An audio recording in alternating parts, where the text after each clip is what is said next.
We're going to bring this up after consent agenda, I guess.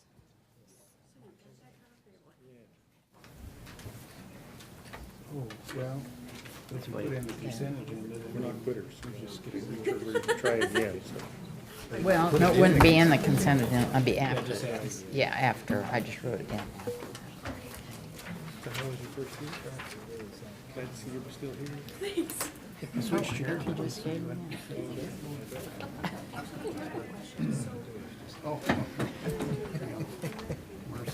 No, mine says 4 o'clock. I'm going to call the meeting to order. It's October 16th, 4 o'clock. Roll call, please. Mayor Crawford. Here. Commissioner Blanchard. Here. Commissioner Davis. Here. Commissioner Hodges. Here. Commissioner Ryan. Here. Okay, if you'll stand, we'll give a pledge of allegiance and a moment of silence.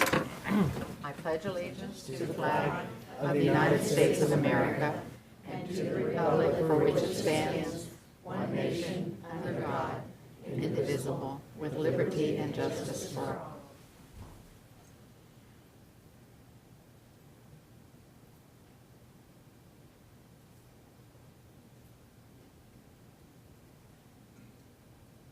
Thank you.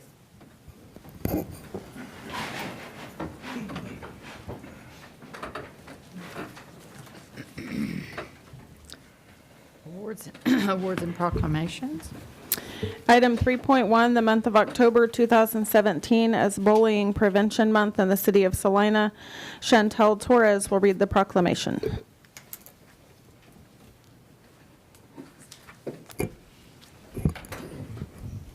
Okay. Hi. Hello. Want to give us your name Chantal Torres, and your address? 521 Gale Drive. Okay, Do I go ahead? go ahead. Okay. Bully Prevention Proclamation. Whereas bullying is physical, verbal, sexual, or emotionally harm intentionally directed at a person or group of people. And whereas bullying occurs in neighborhoods, playgrounds, schools, and through technology.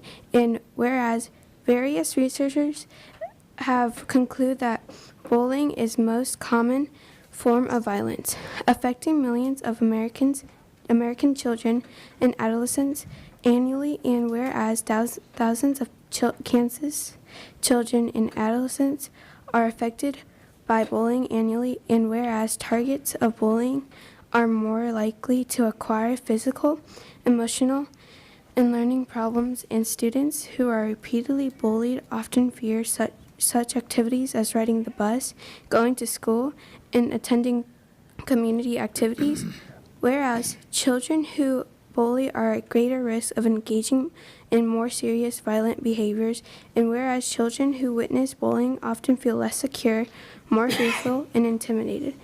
Now, therefore, be it resolved, the Salina City Commission proclaims October as Bullying Prevention Month, and be it further resolved that Kansas schools, students, parents, recreation programs, religious institution, and community organization be encouraged to, in a variety of awareness and prevention activities designed to make our community safer for all children and adolescents.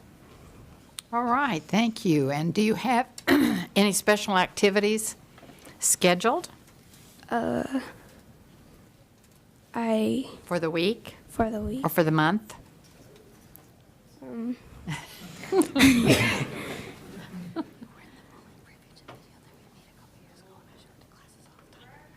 I was in the bowling video that Vicky Price would always show to the schools around Salina. Okay, you going to take it around to all the schools? Good, good. It's a good thing to do, very good thing to do. Yeah, okay. Is that it then for the month? Yeah. That you know of? Okay, if you'll come up, I'll give you your proclamation. Okay. Is this your family? Yes, I was going to say something like that. Not many people get sort of an audience Okay. from their whole family. Right. We got mom, dad, sister, cousin, everybody here to support her in being brave. It's not easy to stand up in front of people and do that. great And job. so she's worked Good, you hard did to a do great that. job. Yeah, good job. All right, come on up, guys.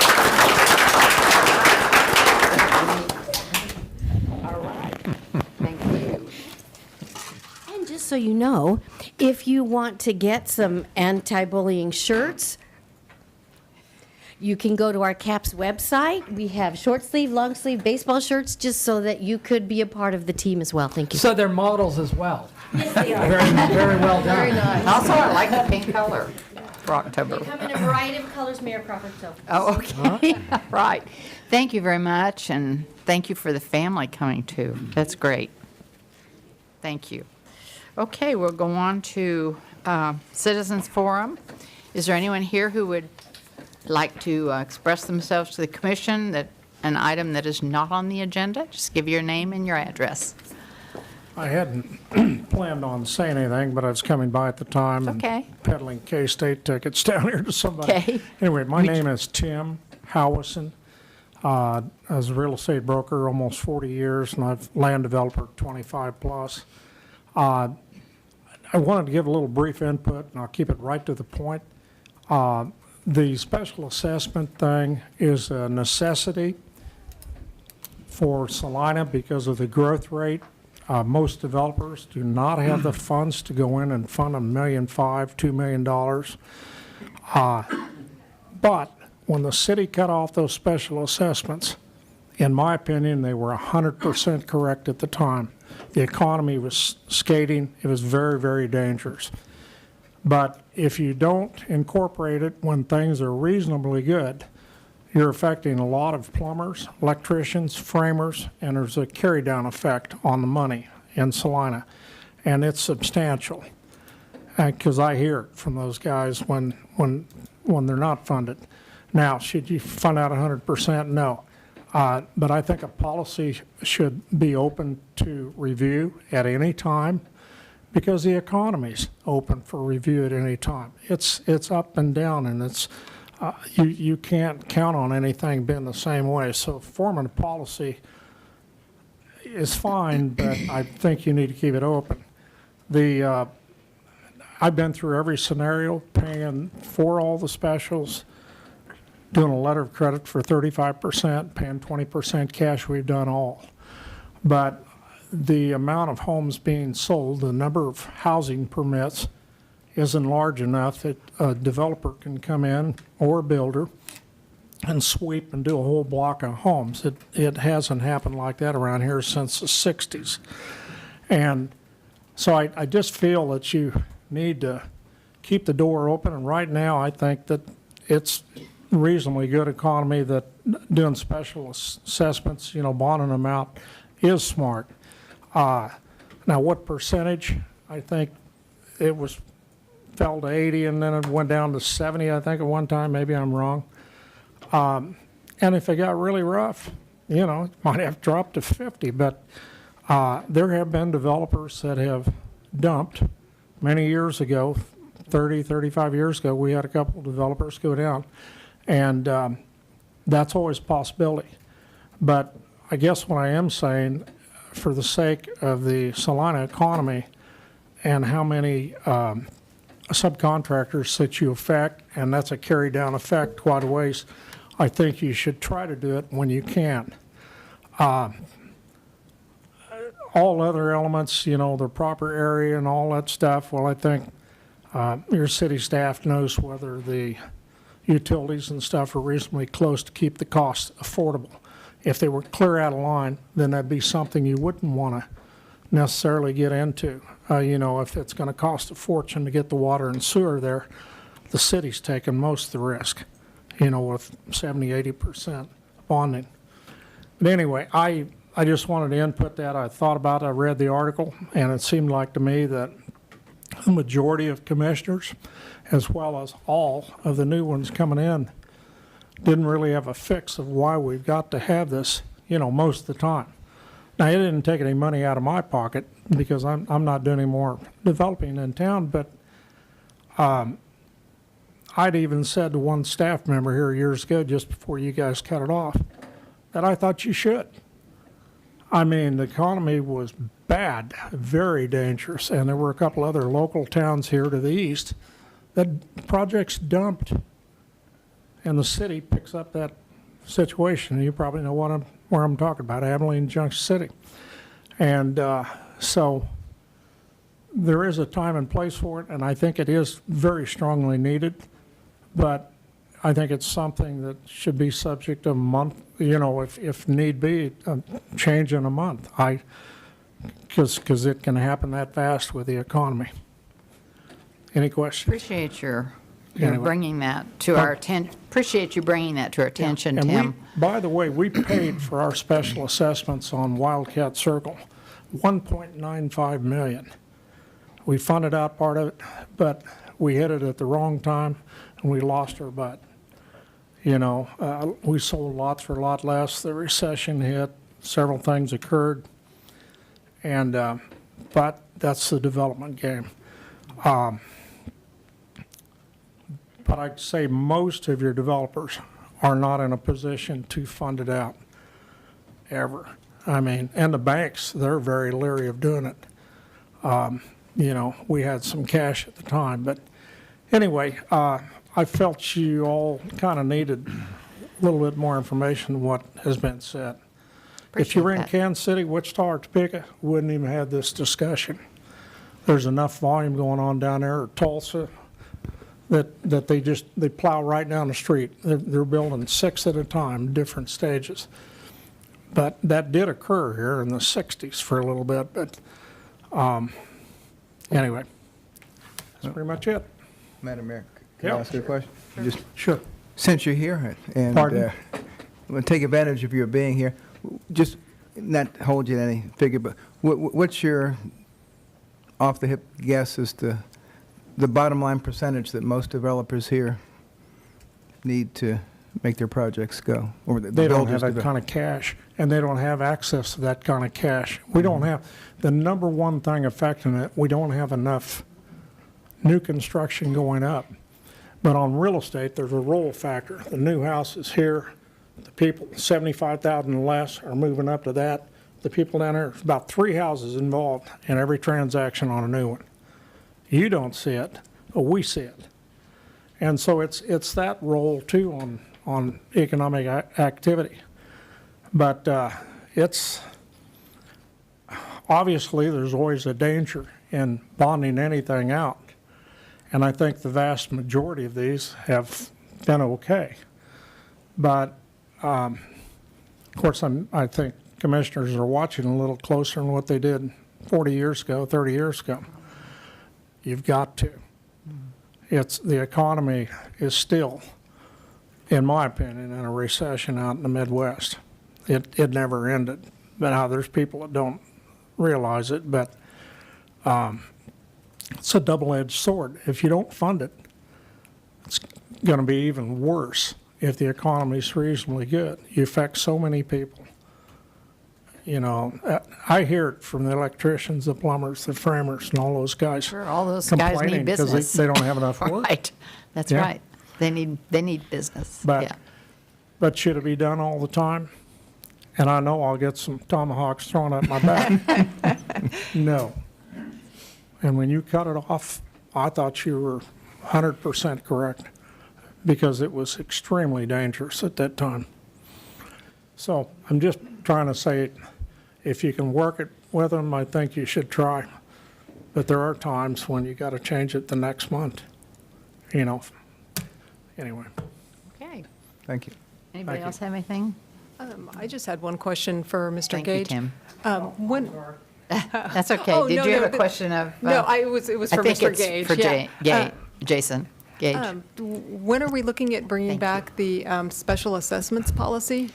As soon as we can put a draft together. We do have an agreement, Mr. Howison. Oh, Yeah, do you? Yeah, Yeah, we have we're a working on it. consensus, I think, at I least. can't say for sure. I'm trying to think about, we're going to have limited meeting times. I suspect you'll have to have a special meeting to address it at some point. I could be wrong. It may fit on a particular meeting date, but I'm trying to create categories from the questions that were asked that make sense for that policy. And then we'll meet, put it together. But I think we're probably very minimally 2 weeks out from having a draft. I'd like to think we could get it, but that's really pushing pretty fast, just because there are quite a few pieces to it. But if we start with our base and then modify based on the conversation that we had, which is kind of the intent, I think, we may be able to have a policy draft within 2 to 3 weeks. The other thing I wanted to put out, like the comprehensive plan, they have a bunch of people that get involved in this, and I think many, many, many times they don't really have that strong a background on it. But that's used many times, I'll throw a tomahawk, by staff to support not zoning something.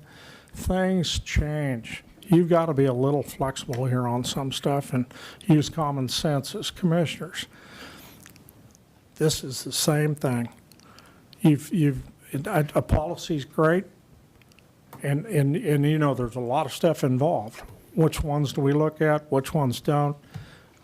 Is the cost of going out there 2 extra miles worth it, you know, et cetera, all that stuff. But you've got to be able to have a good degree of flexibility to adjust on this, to put it back in, or to take it back out, or to reduce it. You know, if they think it's such a great deal, and you think the economy's getting real tough, you might have to reduce the commitment level at that time ongoing for a while till it changes. You see what I'm saying? It's just, unfortunately, we're into this economy and have been, and I don't think it's going to change for quite a while.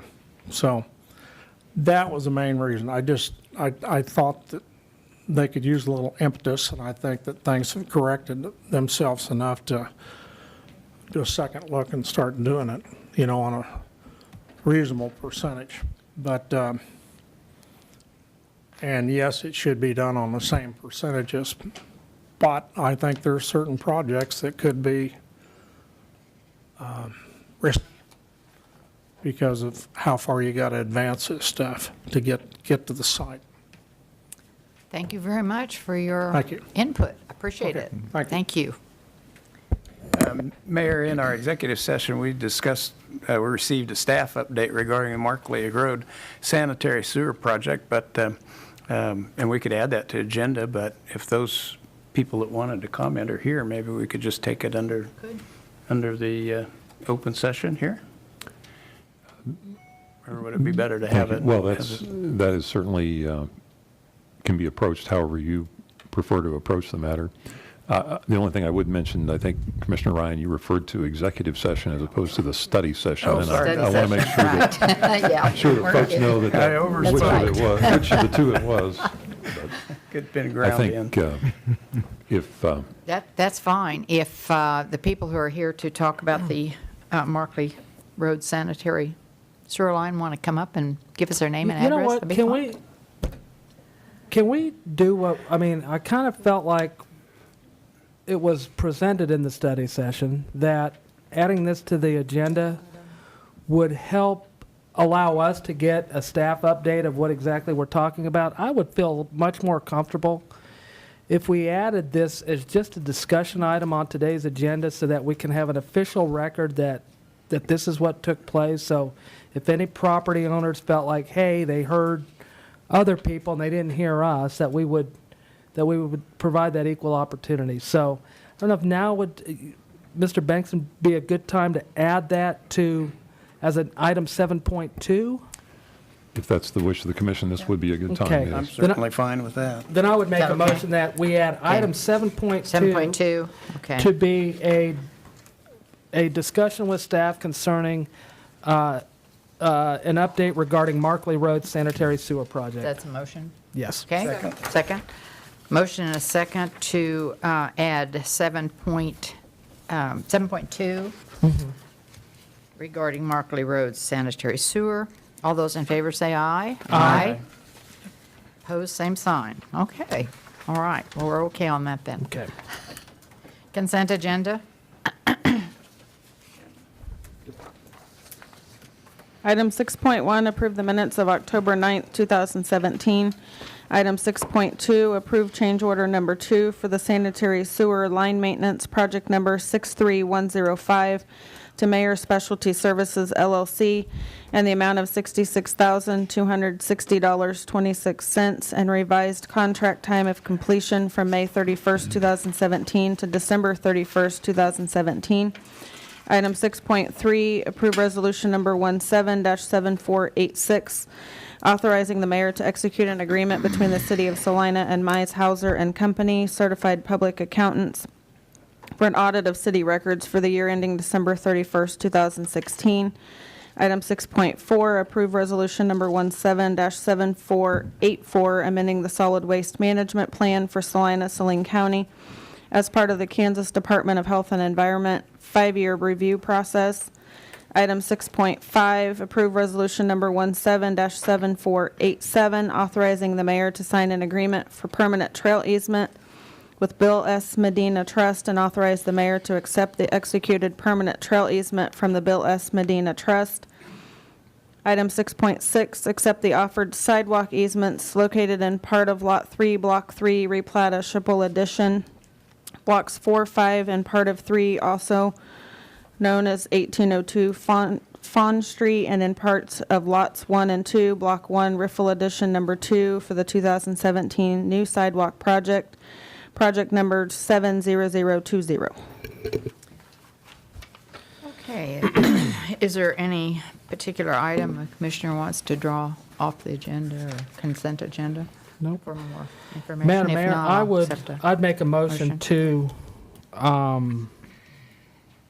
with just one thought on the very last item, just an acknowledgement. I'd like to, it's always great when staff and property owners can work together towards a mutually beneficial agreement. So I'd like to thank staff for working with Noel and Billy Joe Stevenson and Mr. Norman Riffle on getting that last little part of some of the sidewalk improvements taken care of. So, and with that, I would move that we approve the consent agenda as presented. Second. Okay, I have a motion and a second to approve the consent agenda. All those in favor, say aye. Aye. Opposed, same sign. Okay. Administration.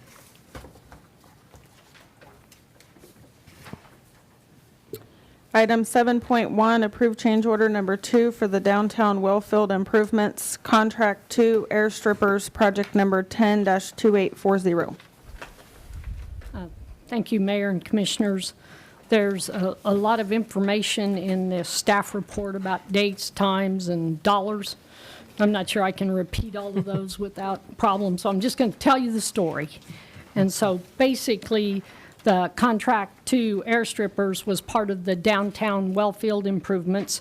And basically, in that project, we were retrofitting the existing air strippers at the water treatment facility to increase their capacity from 10 MGD to 15 MGD. And the air strippers were installed in around 2000, and their purpose is to remove the volatile organic compounds from the groundwater. In this case, it's underground storage tanks and dry cleaners chemicals that we're dealing with. And this project was awarded to Walters and Morgan Construction Incorporated, and it's complete with the exception of this final change order to kind of close out the paperwork and then allow us to close out the State Revolving Loan Fund project. In this project, the blower equipment was installed in the same location as the original blower equipment, and the existing ductwork remained in service. And I provided you some photos of that ductwork in your packet just to give you an idea of what it looks like. It's fairly substantial. And during the course of this project, they added some additional supports to the ductwork as based on a note that was on the drawings. And basically, the note asked the contractor to evaluate the adequacy of the existing ductwork and reinforce it as necessary to meet some mechanical standards that are very complicated and take a while to sort through, but we did that in this case. So that note, I feel, was could have been better. HDR put that note on there, and they've assumed responsibility for that, and the contractor built it reading that note, and in both cases we had a failure of the ductwork within about a year of starting it up, we noticed cracks in some of the exterior of the ductwork, and the supports that they'd added were coming loose and moving away from the ductwork. So that's kind of the crux of the story. And so then as a group, my staff and HDR and Walters and Morgan, we met and looked at it, and we came up with solution number one, which was let's weld some additional brackets on and kind of patch up some areas, and we'll do that all in place. Well, I asked them to look me in the eye and guarantee me that I'd have a 20-year life out of that, because that's what I expect when I finish a project, that we're not back in there in 2 or 3 years. And after some discussion, they didn't feel good about it either as we started looking at the standards and working our way through it. So what we felt was the best solution was to remove the ductwork, and I showed you a few photos of that in your attachment, and just rework the vanes inside the ducts and add additional support. And at the end, it was substantial support that you saw in the photos.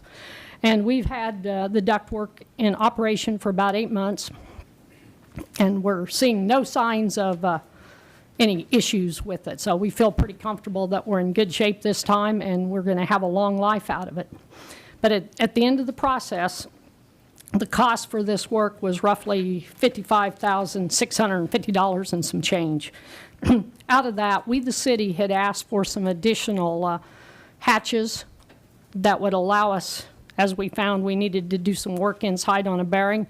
Not very easy to get in there and do that work, so we asked for 3 hatches on the 3 different blowers, ductwork, and they installed those. And we also had an expansion joint that had failed, and they replaced that. That cost was roughly $6,263 and change. HDR did additional engineering work, which they do not plan to be reimbursed for, because their note was weak, in my opinion. And Walters and Morgan removed their profit bonds and supervision, and HDR's portion was a little over $6,000, and Walters and Morgan was roughly $47,000. But the important number at the end is the $38,604.15 is really the laborers. Basically what it gets down to is the actual labor and materials that took to do this project.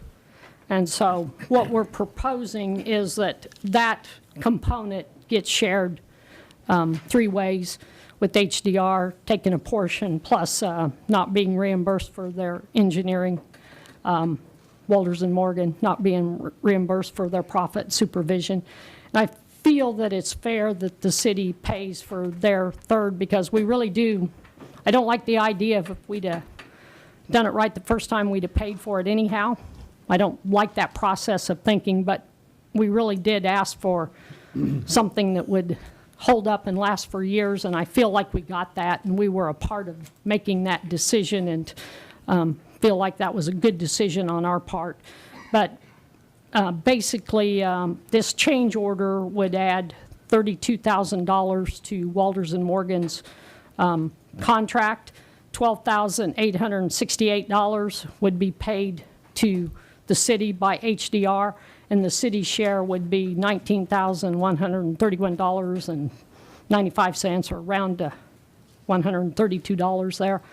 And that would make $32,000. And the other item that would be a part of this change order is to increase the revised contract time to February 15th, 2017, which is when we had the work done. We've been just watching it for these last few months, just to make sure we weren't going to have another failure, and we wanted to move forward. When I looked at the state revolving loan fund, the money that we budgeted was about $9.3 million. With this work, we're going to be roughly at $8.5 million and some change, so we're still going to be well under budget, $787,000 under our budget for the loan, which will make our repayment a little more favorable and down the road. So that's kind of the story without going into a lot of numbers. And what staff has identified 2 options for the City Commission. And option 1 is to approve change order number 2 for the downtown Wellfields Contract 2 airstrippers, project number 10-2840 to Walters and Morgan Construction Incorporated of Manhattan, Kansas, in the amount of $32,000.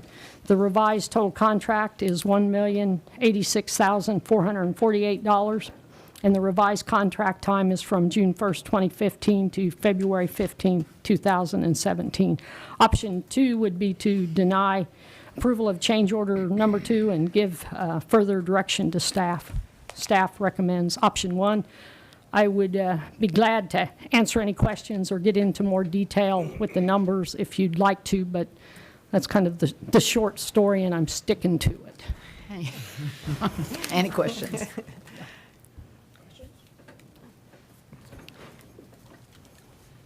Okay. Thank you, Martha. Thank you. Okay, I entertain a motion to approve change order number 2. Madam Mayor, I move that we approve change order number 2 for the downtown Wellfield improvements. Contract 2, air strippers, project number 10-2840 to Walters Morgan Construction Incorporated of Manhattan, Kansas, in the amount of $32,000. Revised total contract amount, $1,086,448, and revised contract time from June 1st, 2015 to February 15th, 2017. Okay. Second. I have a motion and a second to approve change order number 2 for the downtown Wellfield improvements as described by Martha Tasker. All those in favor? Just a quick question, Martha, is that change in the revised contract time from June 1st of 2015 to February 15, 2017 exclusive of that change order? Or is that just for that change order, or is it for the entire contract? Well, it's for the entire contract that will close that project out. That time is basically, we had the failure, we came up with the fix, we made the fix, and I made him wait a few months to make sure it was a fix. So that's the entire project. And I'm just asking, probably, Greg, are we good on making that one motion, or do we need two motions, one to change the contract and the other to add the change order? That would probably best be appropriate to do it in two, to be sure that the will of the commission's being addressed Okay. on each item, yes. Okay.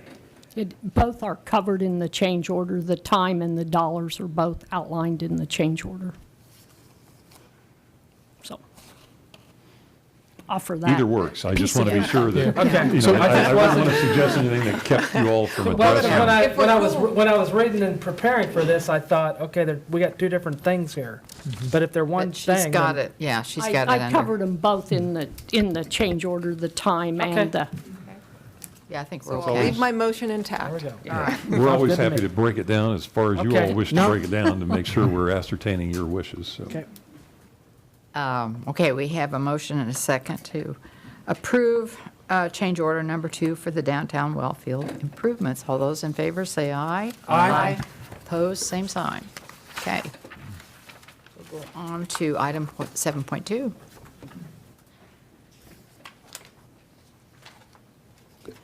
Item 7.2, discussion with staff regarding Markley Road sanitary sewer project. Okay. Thank you, Mayor and Commissioners, and for accommodating staff's request today. This update is before you today for one reason, and that was that this has to do with the Markley Road sanitary sewer project, and associated with that is a petition that relates to an improvement district.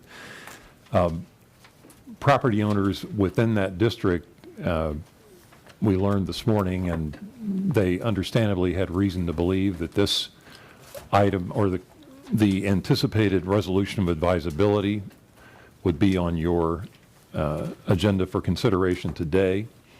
And upon learning that, we were concerned and wanted to give any of those property owners in that benefit district the opportunity to address the matter today, since they had adjusted their schedules accordingly. I don't know who all might wish to speak to it, but I do know that's what prompts the quick update in your study session, which we appreciate that opportunity, and I'll briefly recap that now. The significant event is the filing of the petition to initiate that benefit district for the Markley Road Sanitary Sewer Project. That project virtually runs the length of Markley Road and partially related to Magnolia Road. Ms. Tasker can describe any of those details that anyone might have questions about more readily than I. What prompts our involvement, this has been quite a process, and as you might recall, the acquisition of all of the necessary easement or temporary easements to complete the project has been completed. We were ultimately able to work through that and not have to exercise the city's eminent domain powers in order to accomplish that. So that was certainly, it took time, but it worked out, and those have all been acquired. More recently, this project involves both a benefit district, primarily property owners in the Valley View addition, but also affects properties outside the city limits in Saline County that will ultimately be benefited upon development and hooking into the sewer line. So that has been identified, and on the map you've been given those areas marked in red and shown as the cost recovery areas. Those will be addressed after the project costs are known, and then those costs can be recovered through that cost recovery mechanism. So right now we're speaking principally about the folks that are in the benefit district, those who would be in a position to immediately benefit and hook up to the system.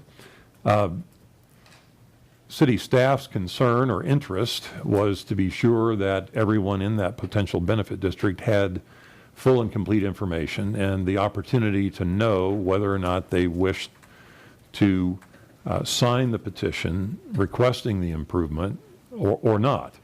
And that is what prompted our involvement, was assisting folks in the distribution of that information and having conversations with each of those property owners in an effort to ascertain whether they wished to sign or obviously their choice as to whether they did not. That process was initiated. It included kind of an effort of recognition that it was time to wrap things up and make sure that we had everybody's final position on the matter. A letter went out from our firm. Two of the lawyers were assisting in those conversations and making sure that we knew everyone's ultimate position. And in doing so, that letter that went out September 14, best information at that time was that that process would bring this matter before you for consideration of the resolution of advisability at today's meeting.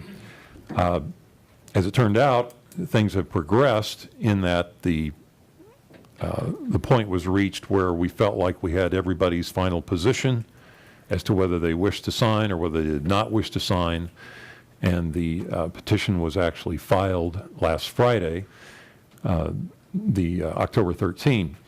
And with the petition being completed, filed, bond counsel had been requested to prepare the necessary resolution of advisability, and that is currently set for your agenda on November 13.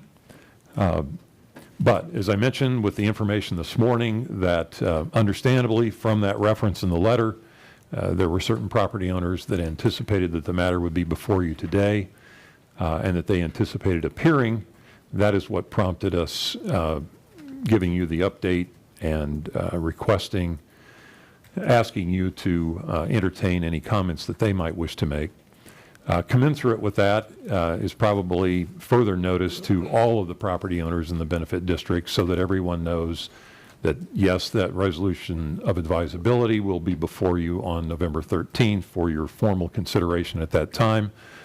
And it's rather obviously at this point one of those situations that Had we been processing it in those terms, understandably, the property owners had reason to understand it would be before you today.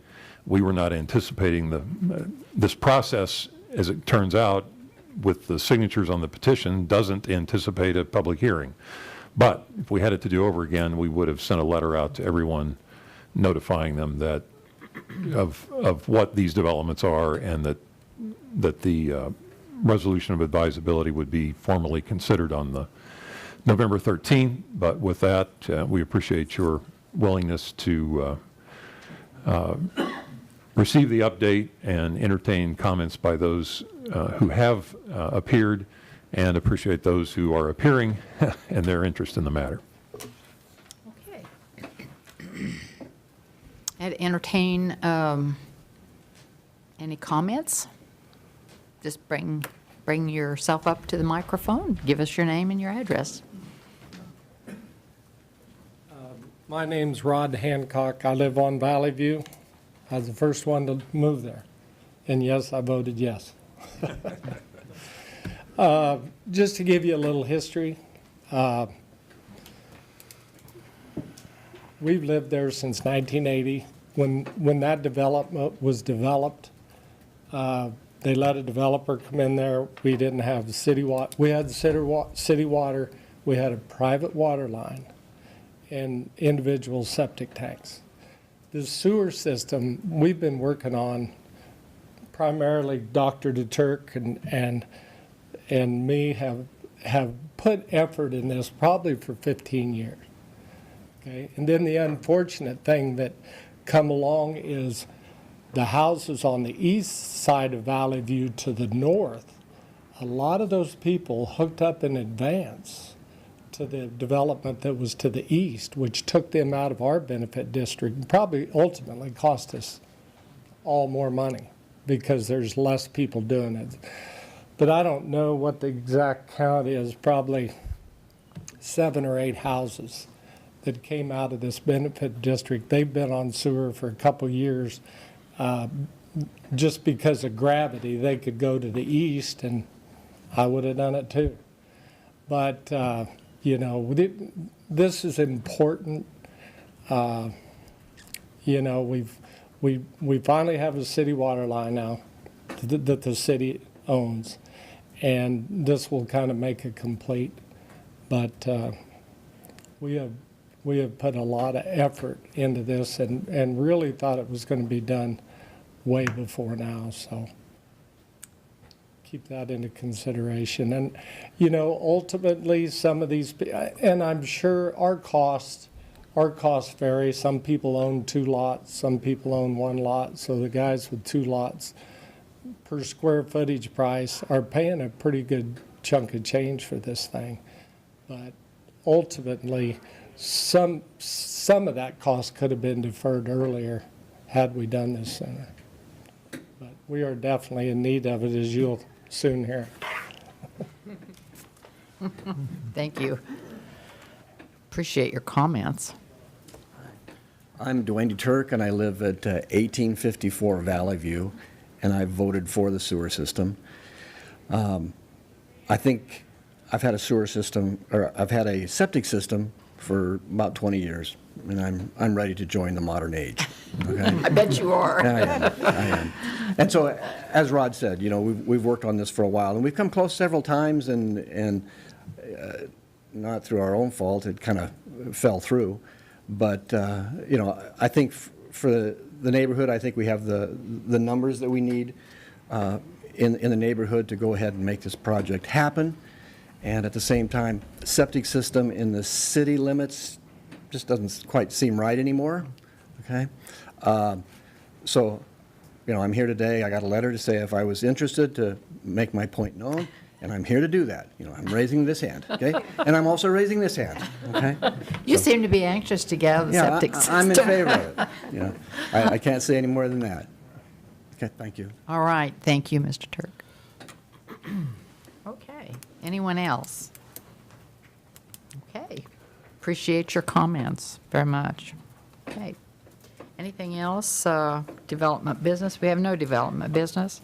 Mayor, I wanted if I may, be sure that we had discussed briefly going forward, as I said, statutorily, given the numbers on the petition, the process doesn't anticipate a public hearing. But in that we've had this briefing and this opportunity, there are other property owners. Is there a thought on the Commission's part as to whether we would like to more formally then notify all of those property owners of the consideration of the resolution of To me, like it advisability? would be a good idea. What does the rest of the commission think? Seems like the fair thing to do to. I think so, too. And I'm looking to Martha and Mr. Gage, but I assume that would be consistent with everybody's wish. Seems to me that would be a good idea. And the resolution would come before us on the 15th of November, is that correct? I believe it's the 13th. It's the 13th? Okay. second Monday in November. So That gives plenty of time. I'm confident that Gina will have the resolution prepared in that time frame. She anticipated that it'd be available, so we can take that one further step. And I appreciate everybody's cooperation today. Okay, thank you. We're on to other business. I just had one thing. I wanted to commend the NAACP for having the candidates yesterday at a candidate forum. I think that's very good, and there are quite a few people there, and appreciate having that done. There were people there for candidates for City Commission and Board of Education, so that was great. Thank you very much. Okay, any other business? Actually, yes, Mayor, I had one item that was actually brought to my attention at the NAACP forum yesterday. I had a citizen inquiry about swings for special needs children, specifically 5-point safety harness swings. Currently, we do not have any of these safety harness swings in the park system. Evidently, at one time there were some, but they broke and they haven't been replaced. But I am happy to report for anybody who has a special needs child or knows a special needs child that we are scheduled to install some of these swings at Sunset Park with the equipment replacement. So we are addressing this issue, and hopefully we'll have those 5-point safety harness swings available for use here in the months ahead. Motion for adjournment? Or anything else? Mayor, I wanted to mention that on the Kansas Ethics Commission website, there's now an opinion posted, 2017-07, I think is the number that concerns the Salina City Commission. And although a lot of the items on that opinion are speculative, the significant items involve a commissioner with a wife in real estate. I think when the Salina Journal, the other media, see this, and they're members of the community that have been asking about it, they're going to connect the dots. And so I would like to discuss with the commissioners what kind of answers we could give the public on that. It was a result of an executive session, and I think that we should be able to speak openly to the questions when they come. So I don't know how you other commissioners feel about that, or if staff can advise if we can discuss waiving the executive privilege that applied to that meeting. The attorney-client privilege that applied to that meeting. I expect to get a phone call, and I'd like to be transparent about giving my answers. Well, certainly the Open the whole thing up. I'm fine with that. the questions that you have raised would be appropriate for executive session discussion, if that doesn't sound too circular, but that is certainly, I'm thinking through that, that would be your prerogative, or it's yours to discuss as you all would wish. Anything involving the attorney-client privilege is subject to waiver, but as a body, that waiver has to be by a majority of the body. So I don't know if that's If I could ask, helpful or what you'd like to do, but is your purpose just to give a summary of? I kind of don't know what I could say to the press in that Well, right. regard, so, I would like to know what can be said, and then if it's restricted, it's restricted, so. Because and certainly the city attorney would correct me, the results of any opinions we receive might be stated in general terms as far as any conflicts of interest without disclosing any details that would be held in the executive session category?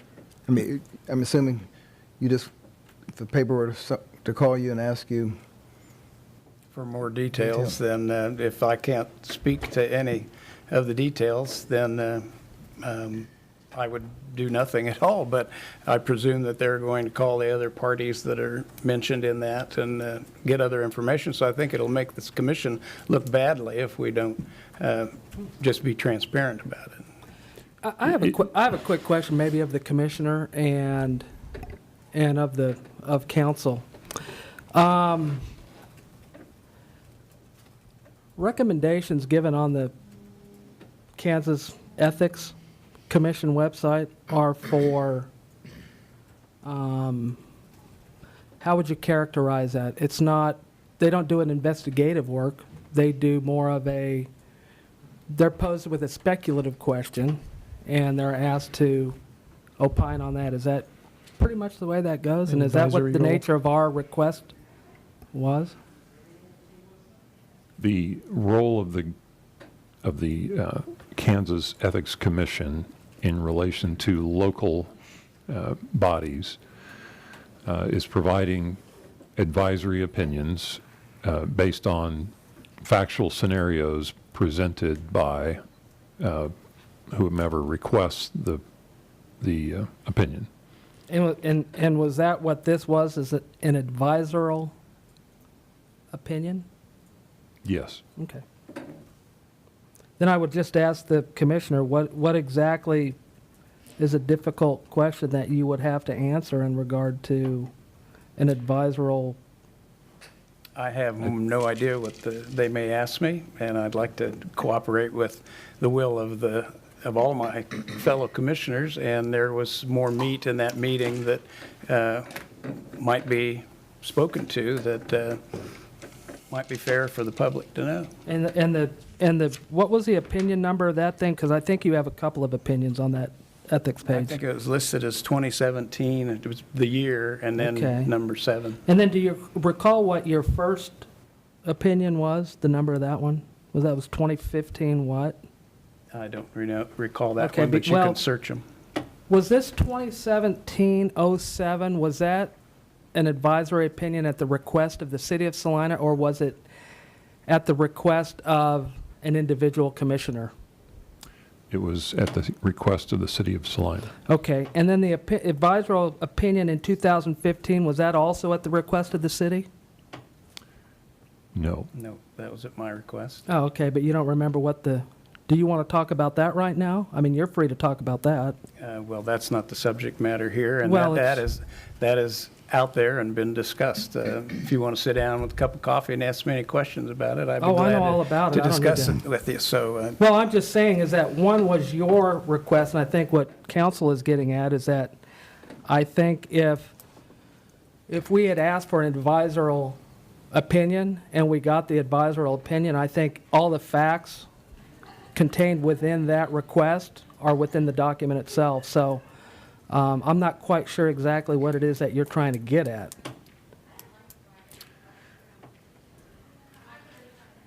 I mean, if you're asking us to say just open up an executive session, first of all, I think that's extremely reckless because,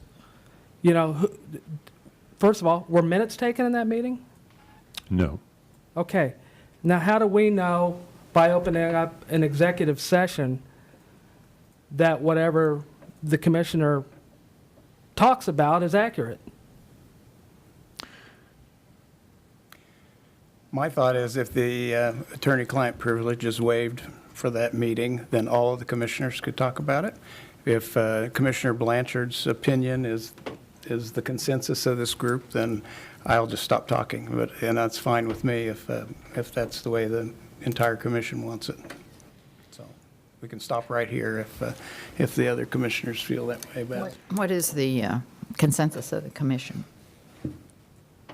If there's nothing in the Ethics Commission report, let me say this correctly, if you would need to speak beyond what's in the Ethics Commission report, it might be about a specific individual.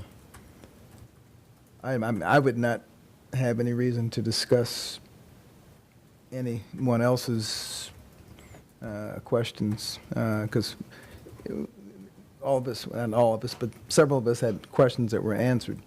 I could easily give a summation of what the opinion, I think I'd be allowed to give a one-sentence answer regarding my interpretation of what the Ethics Commission stated about, well, in my case, my own situation.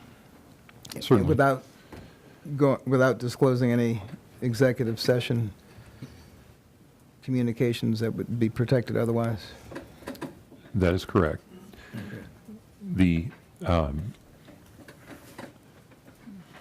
And I'd be free to say from where that opinion came.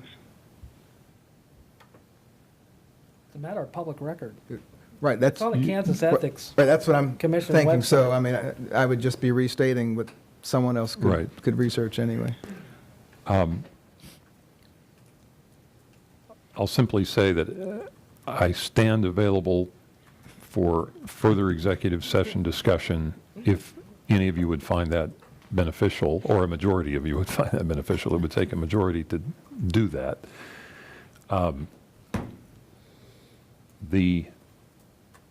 Briefly,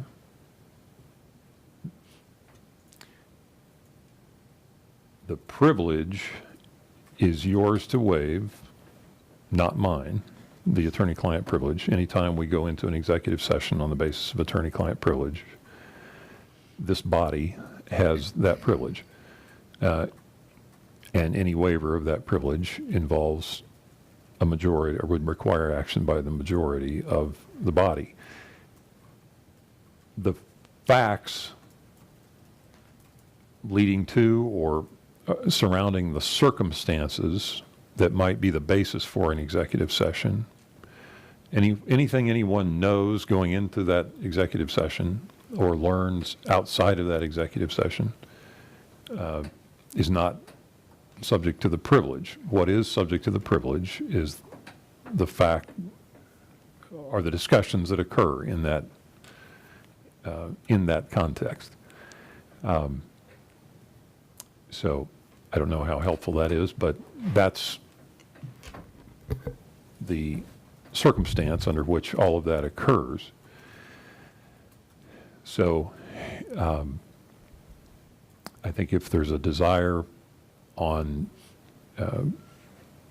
anyone's part to either collectively or individually relate anything that was learned or discussed strictly in the context of that executive session, that is a legitimate discussion in a subsequent executive session. You know what, let me propose a compromise to Commissioner Ryan. What if we recently passed an ethics resolution for an ethics policy. And would it be helpful for you if we had we added an item to today's agenda for a discussion? Would it be helpful for you either in a study session or in an open meeting such as this to take that advisory opinion and maybe use it as a teaching or a learning opportunity to just go through it item by item and talk about maybe why those things may or may not be important? Would you find value in that? Well, that'd be fine with me, but Okay. that doesn't address the situation. I guess I'm not I mean, we had requested an advisory opinion. We received an advisory opinion. What is the part of the formula that's missing? Well, I think there's part of the, part and parcel to the meeting, there's information that the public should know that they're not getting. What are they not getting? I can't speak to that because it's part of the executive privilege of the meeting we were in. I guess I'm not following you. Well, it's kind of like, I think he's saying we'd have to open the box to see what's in the box that you shouldn't see. But Well, I guess That's what you're nothing saying. happened back there that I guess raises to a level of paranoia on my part that well, and would that's require that we open an executive meeting so that, right. In my opinion, would be the same. I was comfortable with the decision, and I'd be hesitant to waive the executive opinion. But I would also obviously have to know what particular area you have discomfort over to see if I would change my opinion. But I don't think that anything you would say in there would that you could say without waiving executive privilege would offend me, certainly. I mean, I might add, if I may, Yeah. that certainly this is not an all-or-nothing situation. If there is an element of that discussion that a majority of the commission believes can or should be waived, it's not an all-or-nothing. If there are specific points that the group would wish to consider, it can be parsed in that, at whatever level you might wish. okay. Now, would this also, I mean, because this would be somewhat, how often does a commissioner make a request of this? Because I've never witnessed this before, and does it set a precedent for saying, you know what, there are certain things that get said behind closed doors that, quite frankly, I'd like to have aired in public too. So do I get to make my laundry list of the things that I think ought to be aired? Of course, attorney-client privilege. You know what I mean? It's like you open that door, what's off limits? I mean, you waive attorney-client privilege. And I get that you can do it piecemeal or whatever, but where do you draw the line at the request for that? To answer your first question, I think this is the first request that I recall that we've had to topically discuss that. Now, with that said, that it's up to a majority of you what you want to do, and you're kind of in a catch-22 right now.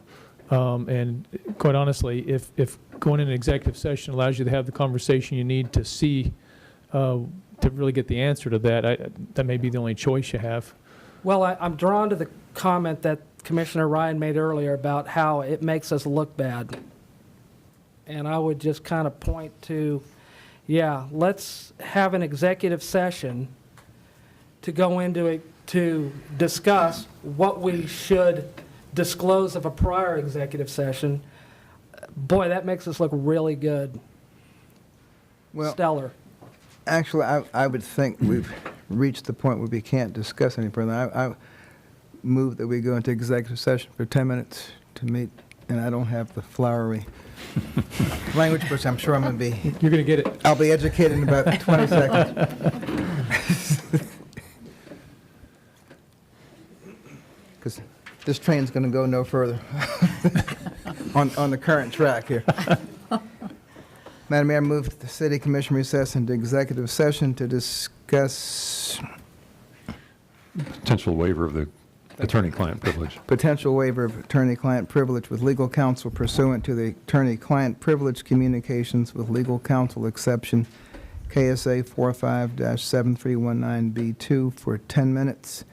The open meeting will resume in this room at, to make it easy, 5:15 p.m. Yeah, and from the public, or for the public's perspective, and also the press, obviously this is you have a bit of an open-ended conversation strictly based on that legal topic, which means we can't anticipate whether you might or might not take any action. So we'll leave it up to them if they wish to stay around. I think if we stay within a reasonable time frame, certainly it would be beneficial for Access TV to keep the Right. cameras rolling. Okay. Do I have a second? Second. All those in favor say aye. Aye. We'll go into executive session. Opposed? No. Opposed.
Commission's determination, we need a few more minutes. Yes, I would move an additional 15 minutes looking at the city attorney's facial expression. That would be fine. Second. Okay, all those in favor say aye. Aye. Opposed, same No. sign. Okay, we'll be back in executive session for 15 more minutes.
Okay, is there a motion to adjourn? Move we adjourn? Second. All those in favor say aye. Aye. Opposed, same sign. Okay. We are adjourned.